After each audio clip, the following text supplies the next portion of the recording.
साहब जी ने बहुत ही सुंदर भजन सुनाया कि जिस घर में नित्य गुरु पूजा हो वह घर नरक बन जाता है। क्या बनता है? नरक बनता है ना।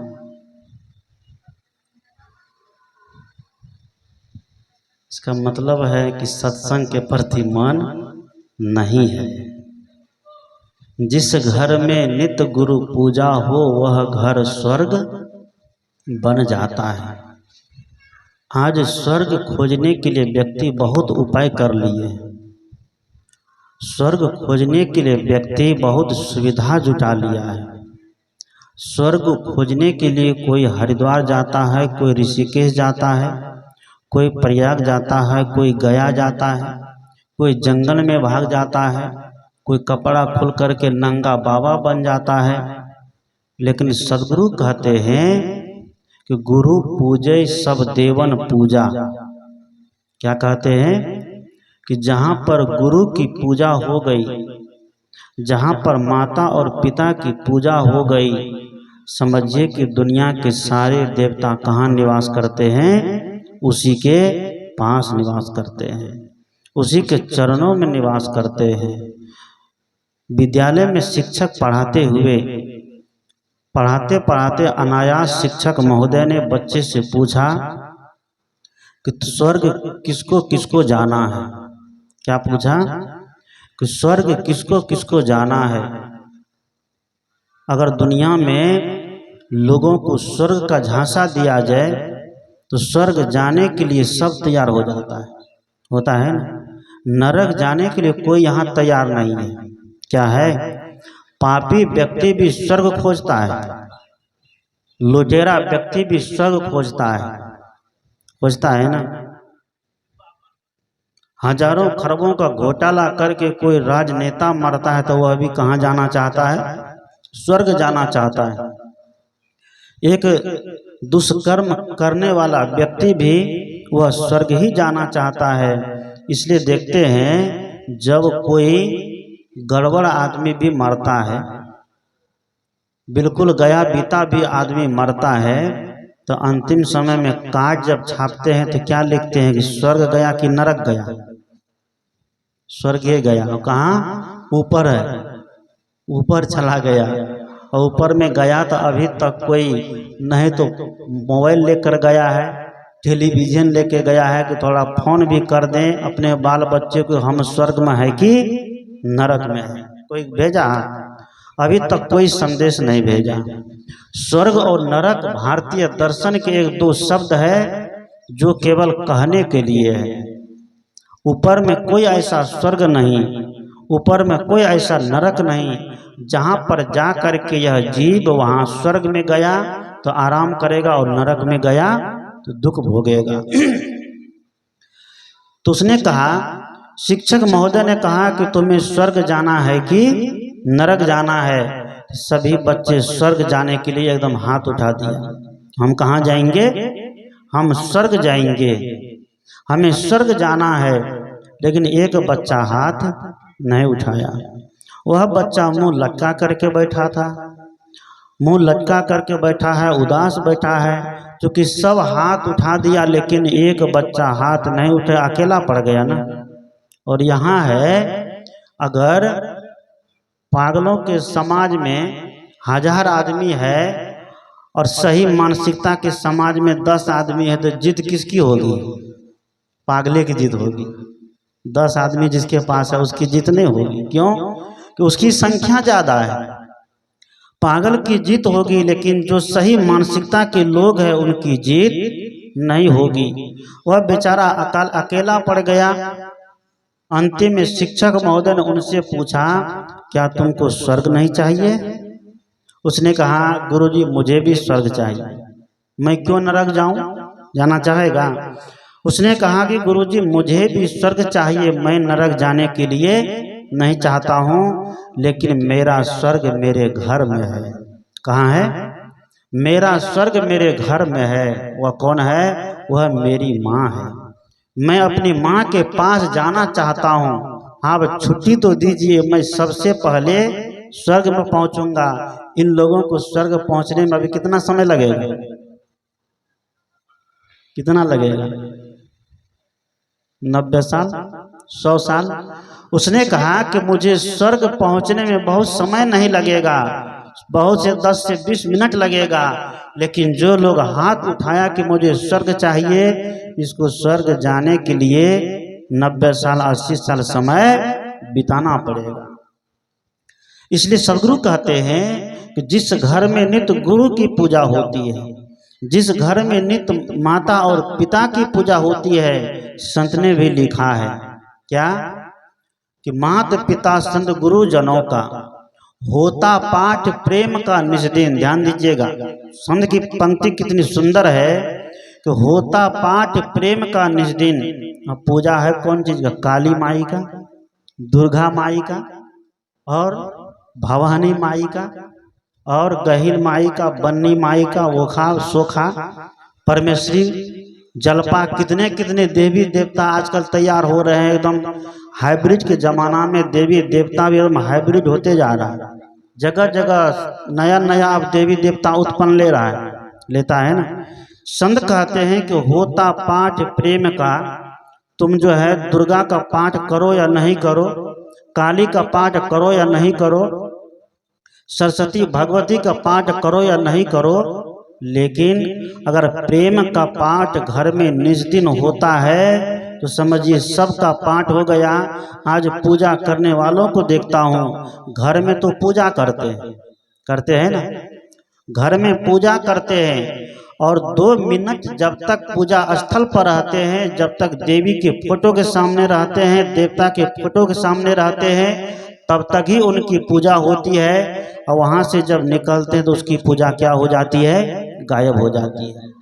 वहां से निकलने के बाद वही गाली, वही कलोज, वही ईर्ष्या, वही द्वेष, वही जलन, वही कटी की भावना मन में पाले रहते हैं। तो सदगुरु कहते हैं कि ऐसे व्यक्ति को कभी भी स्वर्ग मिलने वाला क्या मिल जाएगा? नहीं है। ऐसे व्यक्ति को कभी भी स्वर्ग नहीं मिलेगा। जो व्यक्ति दूसरे को देख करके जलता है, जो व्यक्ति दूसरे को देख करके ईर्ष्या करता है, जो व्यक्ति दूसरे की उन्नति को देख कर एकदम जल भून जाता है, आपको क्या लगता है कि वह व्यक्ति दुनिया में क्या परमात्मा को प्राप्त हो जाएगा? वह व्यक्ति भगवान को प्राप्त कर लेगा? कभी नहीं कर सकता है। आप लोग सुने होंगे कि एक सेठ जी और सेठानी, सेठ और सेठानी बनते कैसे है? जब तक 2 नंबर का धंधा नहीं होगा तो कोई व्यक्ति दुनिया में सेठ भरने वाला क्या है? नहीं बनेगा। 2 नंबर के धंधा से व्यक्ति सेठ बनता है। 1 नंबर के धंधा से आप भोजन कर सकते हैं, कपड़े पहन सकते हैं, मौज में जीवन जी सकते हैं, लेकिन 2 नंबर के धंधा से सब कुछ जो कर सकते हैं, लेकिन मौज में जीवन नहीं जी सकते हैं। सेठ और सेठानी छत पर चढ़ गए टहलने के लिए। छत पर जब चढ़े टहलने के लिए तो बगल का जो पड़ोसी था उनको देखा। गरीब था, मजदूर था, रोज कमाता था, रोज खाता था। मजदूर का यही एक जरिया है, रोज कमाएगा तो खाएगा, नहीं कमाएगा तो भूखा सोना पड़ेगा। ये तो हमारे सरकार की कृपा हो गई है कि आज हमारे देश में कोई व्यक्ति भूखा नहीं मरता है। क्या रहता है भूखा? आज कोई भूखा नहीं रहता है। अगर नहीं भी काम करने के लिए जाएगा तो उसके घर में अनाज रहेगा, वह खा करके रात में नींद लेगा। वो गरीब व्यक्ति रोज कमाता था, रोज खाता था। बहुत दिन पहले की बात है, उस समय सरकार ये राशन नहीं देती थी, अनाज नहीं बांटती थी। रोज कमाना, रोज खाना, और बड़े मौज में जीवन जीता था, टेंशन में नहीं जीता था। आजकल तो सबके पास टेंशन है। आज जितनी संपत्ति बढ़ रही है, जितने व्यक्ति अमीर होते जा रहा है, जितनी आमदनी बढ़ती जा रही है, उतना दिमाग में क्या बढ़ रहा है? टेंशन बढ़ रहा है ना, टेंशन बढ़ते जा रहा है। तो गरीब व्यक्ति बढ़िया सुंदर खाता था, सुंदर पहनता था, आपस में पति पत्नी में एकदम सुबह शाम खूब हंसी मजाक हो, एकदम हंसते खिलखिलाते रहे। सेठ और सेठानी जब छत पर चढ़े तो पड़ोसी को जब देखे तो देख करके जल भुन गया। सेठानी कहती है ये गरीब व्यक्ति रोज कमाता है, रोज खाता है, इसकी पत्नी को देखो हर जगह एकदम सोना का गहना पहना हुआ है, नाक में गहना, कान में गहना, गले में गहना, और कहाँ कहाँ पहनते गहना, हाथ में गहना, पैर में गहना, सब जगह एकदम उसका पूरा का पूरा शरीर एकदम गहना से ही एकदम तरबतर दिखाई दे। और सेठानी सेठ से कहती है, हे सेठ जी, हमको तो मर जाने में ही फायदा है, हमारी माताओं को अगर गहना नहीं मिले तो समझिए बापू का बहुत बड़ा अपराध हो जाता है, होता है ना। ये गहना क्या है? ये गहना एक प्रतीक है, गहना एक प्रतीक है। नाक में क्या पहनाते हैं? नकमुन्नी या नथिया पहनाते हैं। क्यों? नकमुन्नी या नथिया लड़का को भी पहनाना चाहिए, लेकिन लड़के को नहीं पहनाते हैं, इसलिए लड़के को ससुराल नहीं जाना है, उसको कहाँ रहना है? घर पर ही रहना है, माँ बाप के ही घर में रहना है। लेकिन लड़की को कहाँ जाना है? बेटी को कहाँ जाना है? ससुराल जाना है। इसलिए हमारे ऋषि ने ऐसी परंपरा बनाई है, प्रतीक है, ये गहना केवल दिखाने के लिए नहीं है। नाक में नकमुन्नी या नथिया डाल दो ताकि ये प्रतीक बन गया कि ससुराल जा रही बेटी तो नाक पर ज्यादा गुस्सा मत रखना। क्या नहीं रखना? नाक पर ज्यादा गुस्सा नहीं रखना, नहीं तो नथिया में रस्सी लगा के बांध दिए जाओगे। और पैर में पायल पहना दिए हैं कि ससुराल जा रहे तो ससुराल में ज्यादा छमर छमर मत चलना, इसलिए पैर में क्या डाल दिए? पायल, ये प्रतीक है। हाथ में चूड़ी डाल दिए कि ससुराल जाकर के ज्यादा हाथ चमकाने का काम करना ही करना, नहीं तो गड़बड़ सड़बड़ हो जाए। ये सब प्रतीक है। कान में बाली डाल दिए, और क्या बोलते हैं? झुमका, झुमका डाल दिए कि ससुराल जाना तो कान से अच्छी शब्द सुनना, गलत शब्द को मत सुनना। झुमके से सुंदर आवाज आती है, ये कान तुम्हें सुंदर शब्द सुनने के लिए दिए हैं। तो ससुराल में अगर तुम्हारे विरोध में भी कभी कोई सास ससुर या कोई बोले तो उसको क्या करना? कान से निकाल देना, नजर अंदाज कर देना, उस पर कभी दृष्टि मत लगाना। तो उसने कहा, मैं कहा कि गहना केवल दिखाने के लिए नहीं है, गहना पहनिए। साधु महात्मा ये नहीं कहते कि मत पहनिए, आपका एक सेटिंग है, एक मैचिंग है, क्योंकि आज सेटिंग और मैचिंग का जमाना है कि बाबा, है ना। हम लोग भी जब सत्संग करने आते हैं तो कैसा बजाने वाले को लाएंगे कि मैचिंग हो जाए, कैसा बाजा वाला को बुलाएंगे कि मैचिंग हो जाए, और घर वाले भी सोचते हैं कैसे कैसे महात्मा को बुलाएंगे कि हमारा सत्संग मैचिंग हो जाए, होता है ना। तो सबके अपने अपने मैचिंग है। मुंडन है, मुंडन में किस तरह का मैचिंग है, किस तरह का पंडाल लगे तो मैचिंग है ना इसका। और शादी विवाह का अलग मैचिंग है।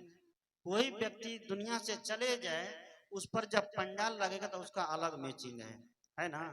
उसी तरह मैचिंग है, सेटिंग है। तो सेठानी ने कहा कि शादी करके आए मुझे 20 साल हो गए, लेकिन अभी तक तुम मेरे नाक में नकमुन्नी बना करके नहीं दिए हो, हमको तो मर जाने में फायदा है, हमसे तो बढ़िया वो गरीब है ना, रोज कमाता है, रोज खाता है, लेकिन नाक में देखो सोना है, कान में सोना है, हर जगह गहना ही गहना है।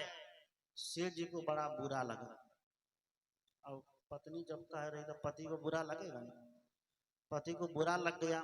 सेठ जी को बड़ा बुरा लगा। सेठ जी ने सोचा कि रुको, इसका काम आज ही हम तमाम कर देते।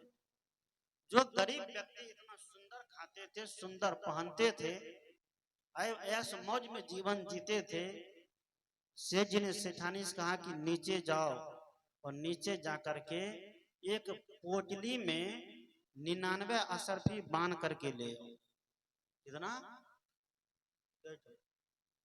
99 असरफी बांध करके ले आओ। और सेठानी बड़ी खुश हो गई कि लगता है कि अब हमको सब जगह एकदम गहना मिलने वाला है, असरफी कह रहे हैं ले आओ। लगता है कि अब ये बाजार जाने का मन हो गया सेठ जी को। सेठानी नीचे गई बड़ी खुशी खुशी, गिन करके 99 असरफी ला करके पोटली बांध करके सेठ जी के हाथ में दे दी। सेठ जी के हाथ में जब दे दी, सेठ जी ने क्या किया, उस 99 असरफी को लेकर के बोलिए सदगुरु देव की, सदगुरु कबीर साहिब की। सेठ जी ने क्या किया, उस 99 अशर्फी की पोटली को लेकर के गरीब व्यक्ति के आंगन में गिरा दिया। गरीब व्यक्ति के आंगन में गिराया। गरीब व्यक्ति दोनों पति पत्नी चला गया था मक्का छीलने के लिए। मक्का छील करके जब शाम में घर आया तो अजूबा पोटली देखता है, उठाया तो उसमें 99 अशर्फी देख कर तो बेचारा एकदम खुशी का एकदम ठिकाना नहीं रहा उसका। अरे देखो 99 अशर्फी, हम तो धन्य हो गए, हमारा भाग खुल गया। और दिन भर जो एक अशर्फी कमाया था मक्का छील करके, जो आटा लाता था, दाल लाता था, चावल लाता था, तेल लाता था, दूध लाता था, उस दिन क्या किया, सोचा कि चलो 99 है, अगर आज एक अशर्फी बचा लेते तो कितना हो जाएगा, कितना हो जाएगा, 100 अशर्फी हो जाएगा। ताकि 100 अशर्फी हो जाएगा बस हम अमीर हो जाएंगे। उस दिन आटा, दाल, चावल, घी, दूध, दही सब बंद हो गया। और उस दिन से बंद ही होते गया। बस दो जो इतना सुंदर खाते थे, इतना बढ़िया पहनते थे, इतना प्रेम से जीते थे, बस उस दिन से एकदम झों झों कुत्ता जैसा हर समय कौं कौं कौं को बस दोनों में चालू हो गया। खाना सुंदर बनना बंद हो गया। बस 10 ही दिन में दोनों पति और पत्नी के एकदम गाल चिपक करके एकदम माली जैसा बन गए। अब भोजन सही नहीं मिलेगा तो होगा ना। दोनों की स्थिति खराब हो गई, दोनों के एकदम आंख धंस गए। जो गाल एकदम लाल लाल थे, फूले फूले थे, वह गाल चिपक करके ऐसा लगा कि उसमें तेल रखने का एकदम माली हो गया है। ऐसा ऐसी स्थिति हो गई। 10 दिन के बाद सेठ सेठानी को बुलाता है, कहता है सेठानी इधर आओगे, क्या बात है कि आओ ना एक बार देखो तो नजारा देखो, तमाशा देखो कि क्या हुआ। बगल में दिखाया, कहा देखो आज क्या स्थिति है, 10 ही दिन हुआ ना। जो व्यक्ति इतना सुंदर खाता था, इतना सुंदर पहनता था, इतना सुंदर प्रेम से दोनों पति पत्नी जीवन जीते थे, लेकिन आज उसकी स्थिति देखो, दोनों में बातचीत बंद है ना।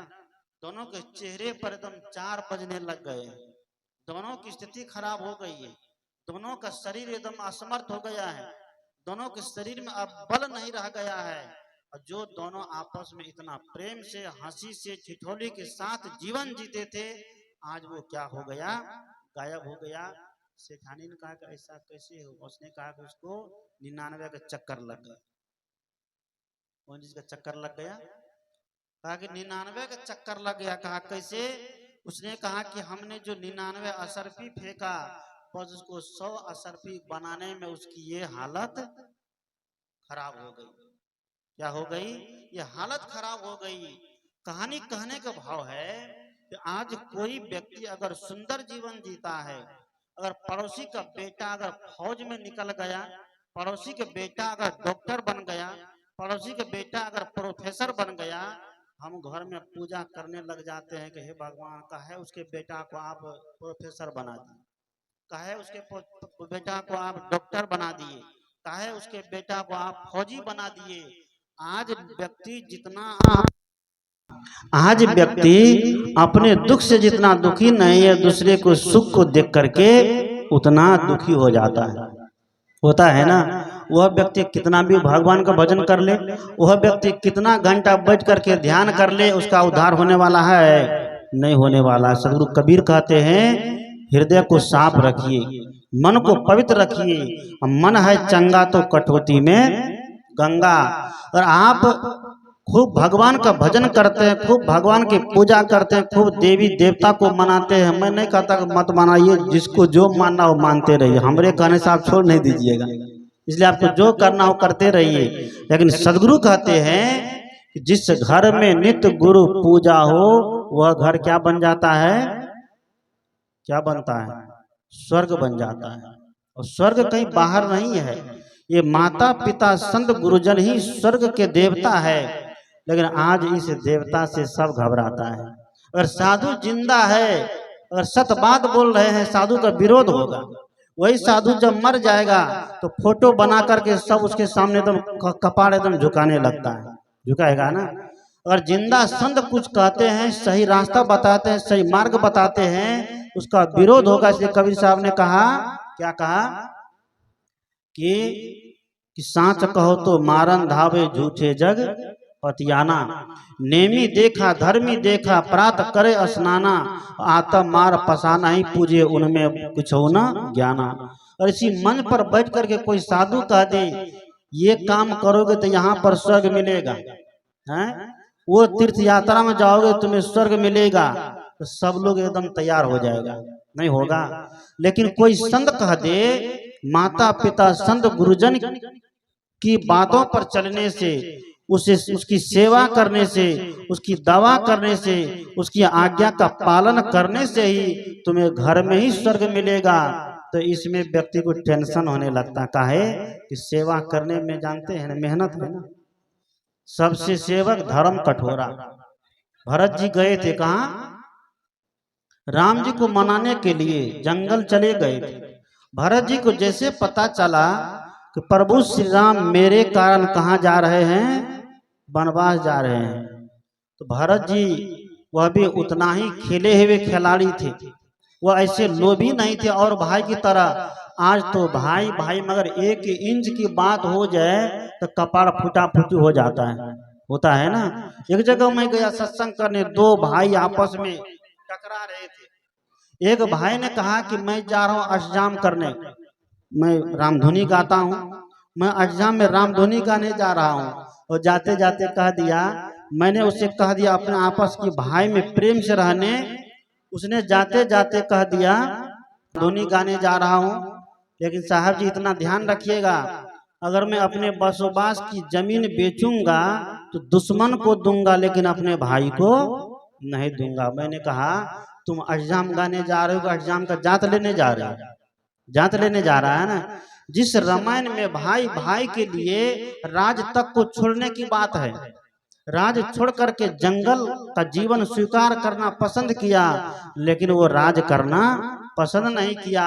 उसके नाम पर अगर तुम रामधुनी गाओ, राम का झंडा लेकर के घूमो, खूब राम नाम का नारा लगाओ, और राम का आचरण अगर रत्ती मात्र भी जीवन में नहीं है तो वो राम आपका उद्धार करने वाला नहीं है।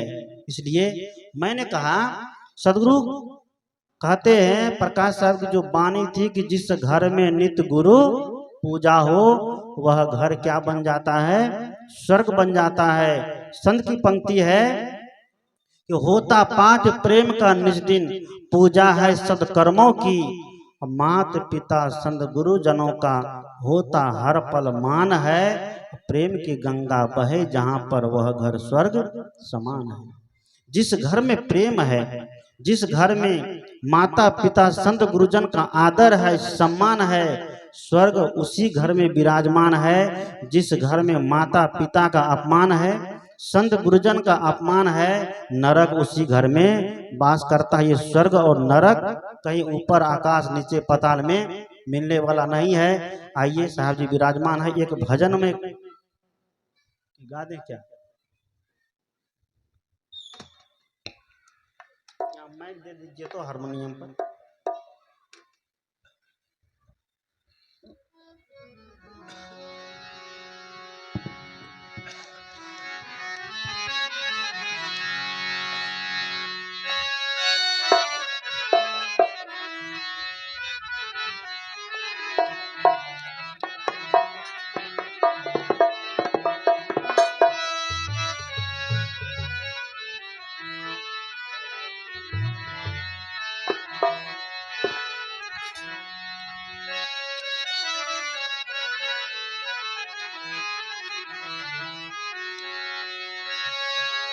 ढलते ढलते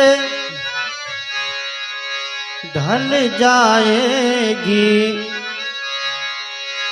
ढलते ढलते ढल जाएगी इस जीवन की शान,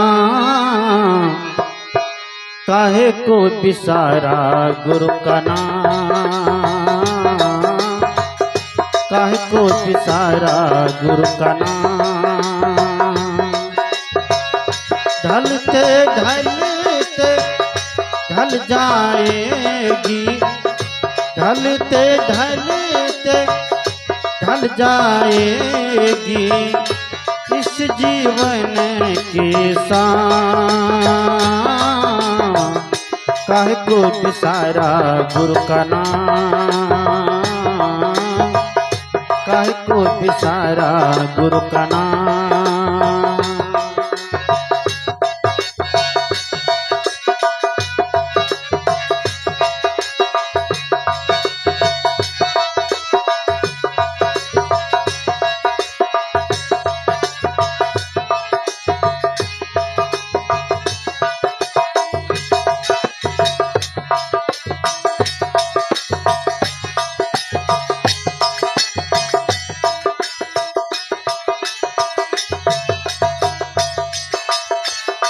जीवन ये अनमोल मिला है, कीमत है एक पल की। जीवन ये अनमोल मिला है, कीमत है एक पल की। कौन सी होगी सांस आखिरी, राह देखते हो कल की। मन के विकारों पर करो काबू, मन के विकारों पर करो काबू। सोचो जरा अनजान, काहे को बिसारा गुरु का नाम, काहे को बिसारा गुरु।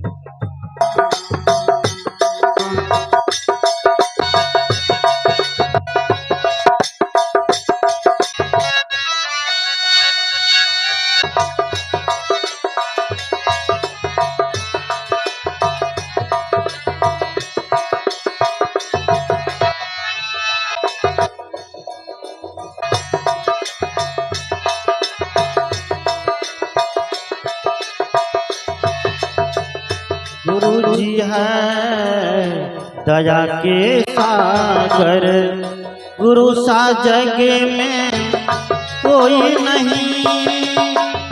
गुरु तो है दया के सागर, गुरु सा जग में कोई नहीं। एक बार बस ध्यान लगा ले, गुरु की ममता सोई नहीं। एक बार बस ध्यान लगा ले, गुरु की ममता सोई नहीं। गुरु का साचा ज्ञान जगत में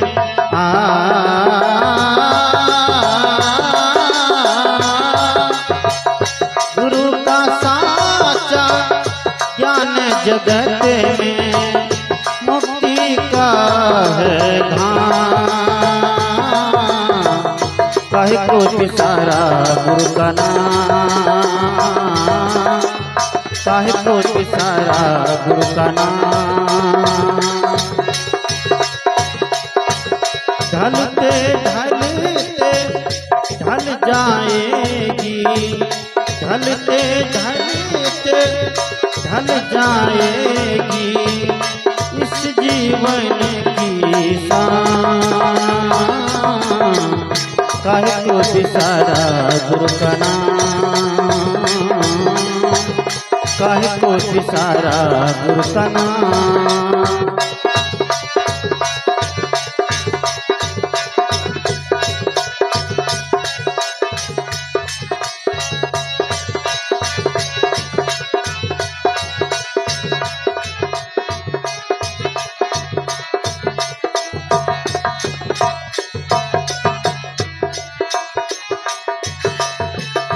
रोशन हो मन का आंगन, हो का आंगन।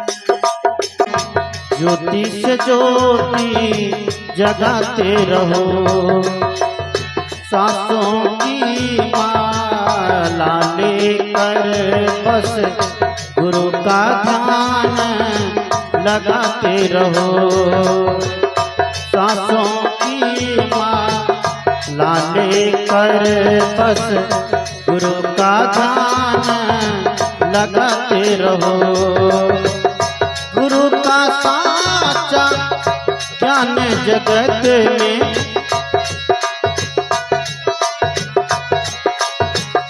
गुरु का साचा ज्ञान जगत में, मुक्ति का है धाम।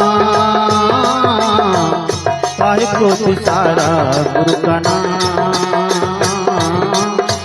काहे को विसारा गुरु का नाम।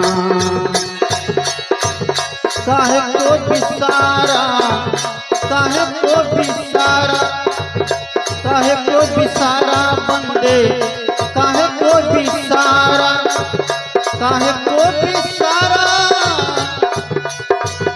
काहे को विसारा, काहे को विसारा, काहे को विसारा, काहे को विसारा गुरु का नाम, काहे को विसारा गुरु का नाम।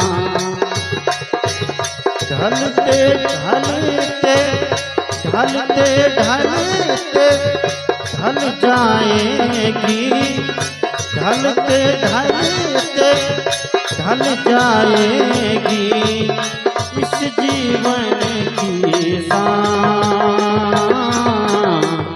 काहे को विसारा गुरु का नाम, काहे को विसारा गुरु का नाम, काहे को विसारा गुरु का नाम, काहे को विसारा, काहे को विसारा, काहे को विसारा गुरु का नाम।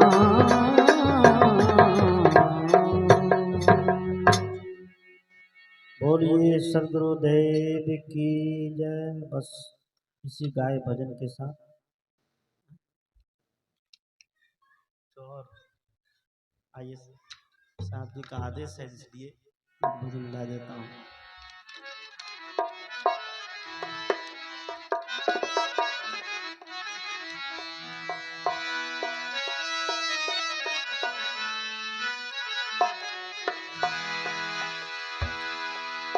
माँ बाप जब रहते हैं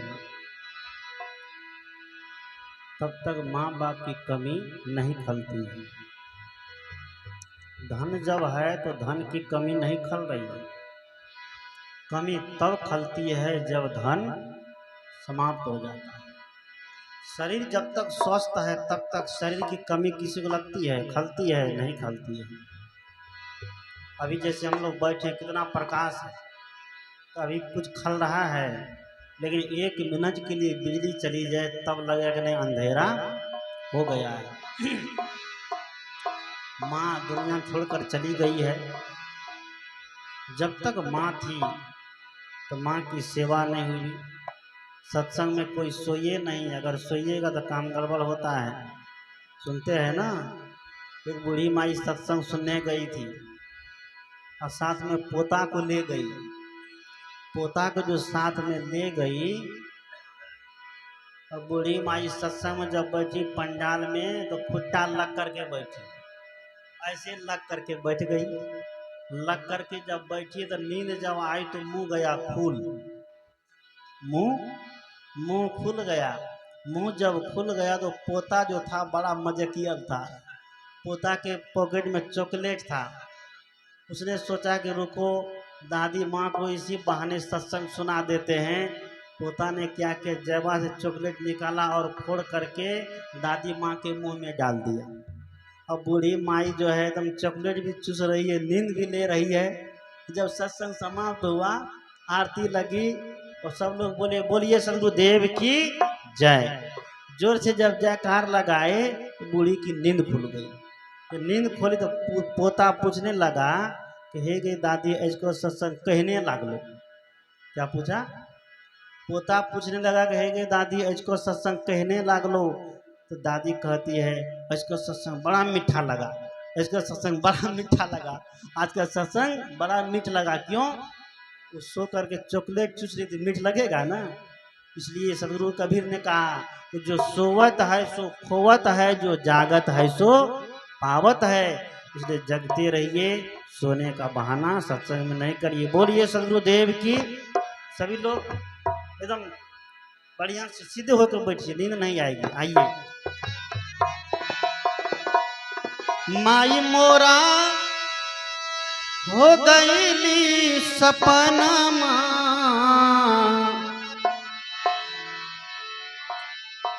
कतही न मानामा लागये राम। हो हो हो हो हो हो,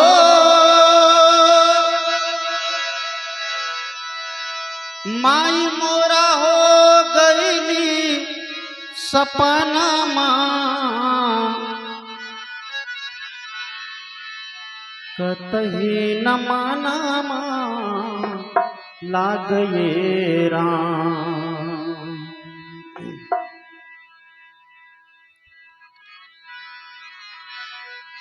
कतही न मानामा लागये राम।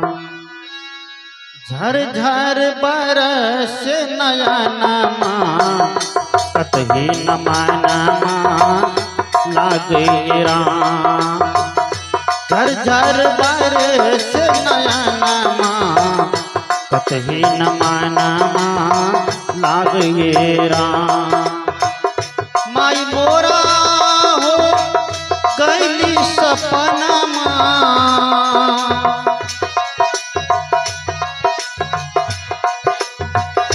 माई मोरा हो गईली सपनमा,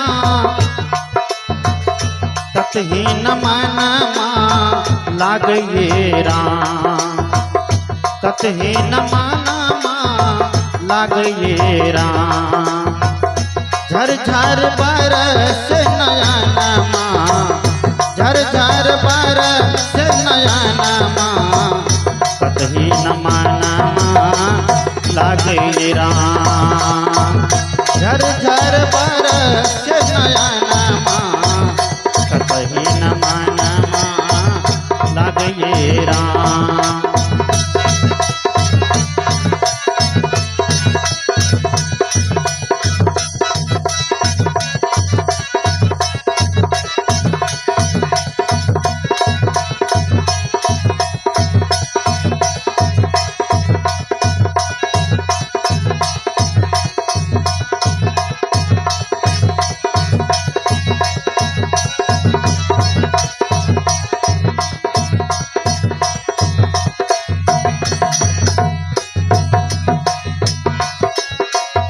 माई मोरा रहती त मुँह में खिलैती, बेटा हो बेटा कह के गोदी में सुलैती। एक माँ का हृदय देखिए, इसलिए कहते हैं पुत्र कुपुत्र हो सकता है, लेकिन माता पिता कभी कुमाता कुपिता नहीं होते हैं। माई मोरा रहती त मुँह में खिलैती, बेटा हो बेटा कह के गोदी में खिलैती।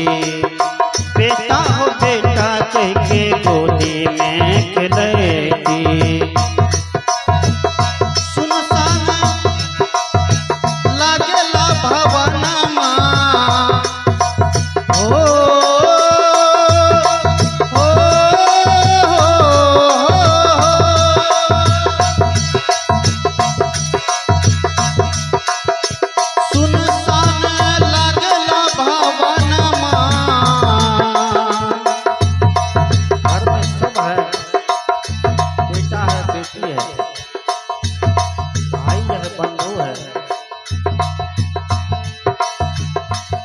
ननद है, गोतनी है, लेकिन एक माँ के बिना घर क्या लग रहा है, सुना लग रहा है। माई मोरा रहती त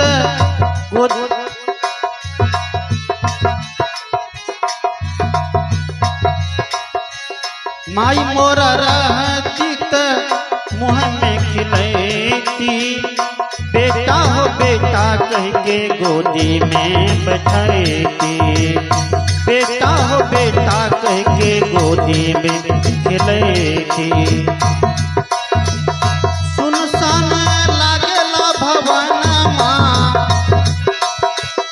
सुनसान लागेला भवनमा, कतही न मनमा लागे राम। झर झर बरस नयनमा, कतही न मनमा लागे राम। झर झर बरस नयनमा, कतही न मनमा लागे राम। माई मोरा हो गईली सपनमा,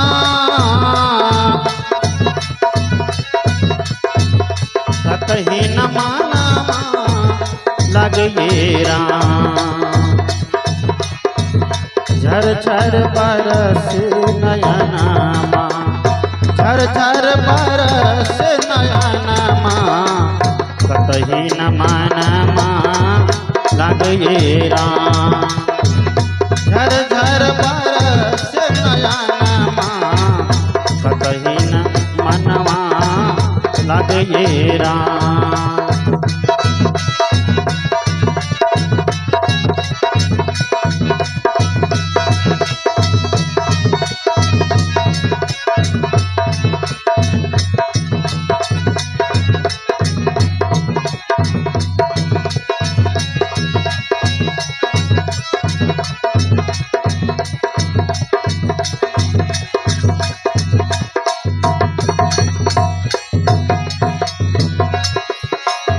माई हमार रहली ममता के सागर, उन्हीं से भइली हमर दुनिया उजागर।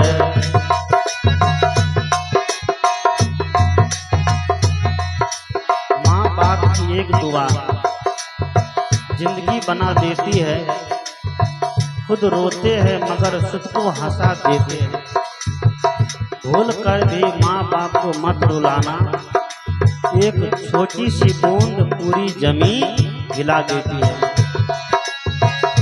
माई हमार रहली ममता के सागर, उन्हीं से भइल हमर दुनिया उजागर, उन्हीं से भइल हमर दुनिया उजागर।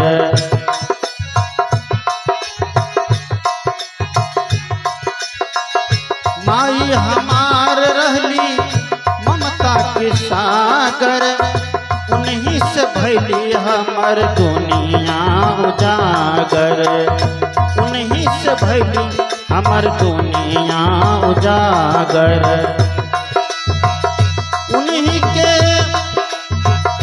उनके दिहल हरी तनमा,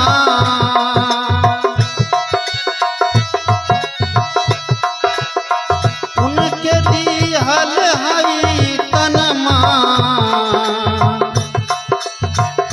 कतहु न मनमा लागे राम, कतहु न मनमा लागे राम। झर झर बरस नयनमा, कतहु न मनमा लागे राम। झर झर बरस नयनमा, कतहु न मनमा लागे राम।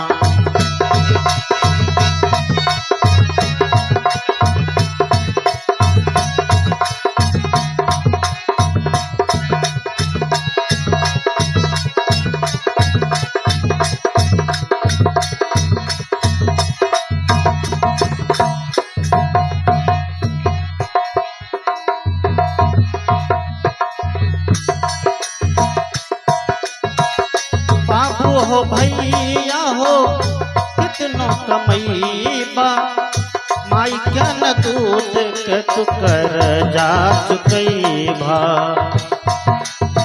कितना भी कमा लीजिए, लाख करोड़ अरब खरब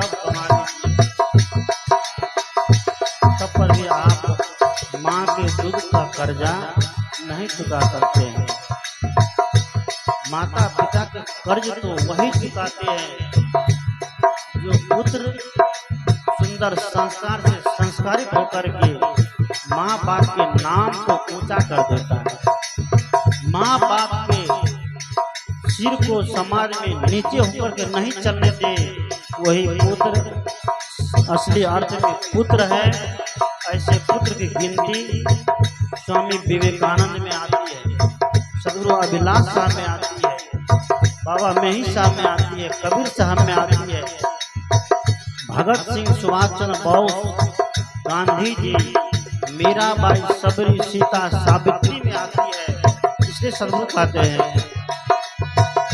बाबू हो भैया हो कितनो कमैबा, माई के न दूध के तू कर जा चुकैबा, माई के न दूध के तू कर जा चुकैबा। सुनसान लागला गनमा हो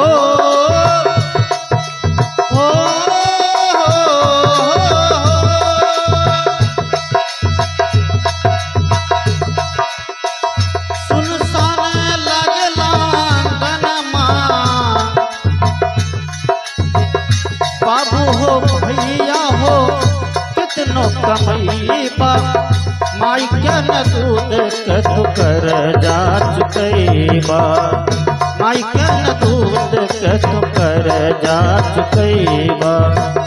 सुनसान लागेला भवनमा, सुनसान लागेला भवनमा, कतही न मानमा लागे राम, कतही न मानमा लागे राम।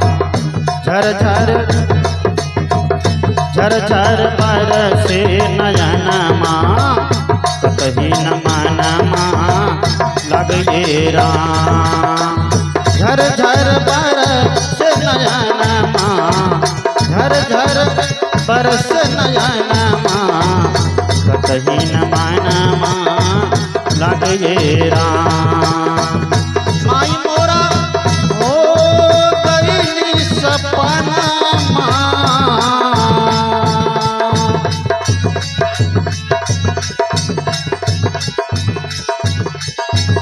माई मोरा हो गईली सपनमा, कतही न मनमा लागे राम। झर झर झर झर बरसे नयनमा, झर झर बरसे नयनमा, कतही न मानमा लागे राम, कतही न मानमा लागे राम, कतही न मानमा, कतही न मानमा, कतही न मानमा लागे राम।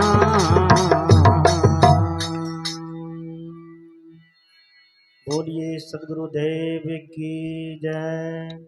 बस इसी गाय भजन के साथ हम परमदेव बाबू के पोता और पोती के लिए संत सदगुरुदेव से हार्दिक मंगल कामना करते हैं, शुभकामना करते हैं। सभी बच्चे का जीवन सुंदर हो, दिव्य हो, पढ़ लिख करके गांव समाज, माता पिता, दादा दादी, नाना नानी सबका नाम रोशन करे। बस इन्हीं शुभकामनाओं के साथ आप तमाम श्रोता बंधु के लिए बहुत बहुत मंगल कामना करते हुए अपनी वाणी में विराम देता हूँ। बोलिए सदगुरु देव की। अभी हम लोग संत